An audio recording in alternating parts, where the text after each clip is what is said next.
సత్యం ఉందేమో. Thank you mummy.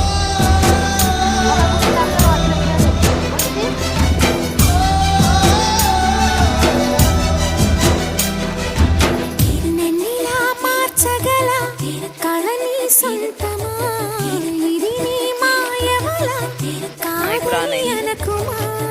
నేలకే నాట్యం నేర్పది నయగారమా గాలికే సంకెళ్ళేశవే.